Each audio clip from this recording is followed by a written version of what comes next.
पाकिस्तान के अंदर जब कोई इंटरसेक्स बच्चा होता है तो पेरेंट्स बच्चे को डॉक्टर के पास लेके जाते हैं, चाइल्ड को, इन्फेंट को, और कहते हैं इसकी सर्जरी करके इसको ठीक कर दो, क्योंकि वो ये अज्यूम करते हैं कि बच्चा एबनॉर्मल है और हमने बच्चे को नॉर्मलसी की तरफ लेकर आना है, वरना हमारे लिए शर्म का बायस है। ये हमारा सकाफती मसला है, ये इस्लाम का प्रॉब्लम नहीं है, ये कल्चरल प्रॉब्लम है हमारा बहुत बड़ा, जिसको हमें ठीक करने की जरूरत है, मगर अभी तक हम उसको ठीक नहीं कर सके। और आप यकीन जानिए कि डॉक्टर्स वो सर्जरीज परफॉर्म करते हैं। मिसाल के तौर पर औलाद पैदा हुई, हमने कहा कि ये लड़की है, हमने उसका नाम एक रख दिया बच्चियों वाला, हमने उसको बच्चियों का यूनिफॉर्म पहनाया, बच्चियों के स्कूल भेजा, लेकिन जब हम बच्ची की शलवार उतार के देखते हैं तो हमें तो लगता है कि शायद इसका उज़्वे तनासुल है, लेकिन उसका उज़्वे तनासुल नहीं है, उसको एक बीमारी है, मैं बीमारी नहीं कहना चाहूंगी, इंटरसेक्स कंडीशन है जिसको हम कंजेनिटल एड्रीनल हाइपरप्लेजिया CAH कहते हैं, जो कि पाकिस्तान में सबसे कॉमन इंटरसेक्स वेरिएशन है।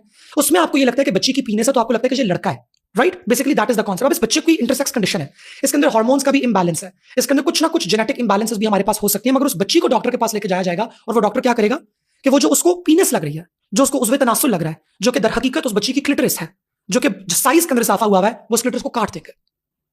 अब जब वो बच्ची जवान होगी या वो फर्द जवान होगा, मैं उसके जिन्स की तरफ अभी तक नहीं आई हूं, और वो खुद को औरत ही समझेगी, वो कहती है कि हाँ मैं औरत हूं, मैं खुद को औरत ही मानती हूं, मेरी रूह औरतों वाली है, मेरे ख्वाब औरतों वाले हैं। आपका जिन्स क्या है? इसका बात का बेसिकली तयन किस चीज से होता है? आपकी बायोलॉजी से नहीं होता। एक बड़ा सिंपल सवाल है, जब आप सोते हैं तो ख्वाब क्या आता है? क्योंकि वो आपका लाशउर है, वहां से आपके जिन्स का तयन होता है। उसको ख्वाब औरतों वाले आते हैं, उसकी शादी करा दी जाती है, लेकिन हमने उसके जिनसी आजाद जाया कर दिए हुए हैं। क्यों? क्योंकि माँ बाप उसको फिक्स करने के लिए बचपन में ही डॉक्टर के पास ले गए थे। हम ये समझते हैं कि ये फैसला एक इंसान का खुद होना चाहिए। डॉक्टर्स की एजुकेशन हो, पेरेंट्स की एजुकेशन हो, दोनों मिलकर बच्चे की एजुकेशन करें, बच्चे को बच्चे की मेडिकल कंडीशन के बारे में बताएं, अगर कि वो इंटरसेक्स है तो।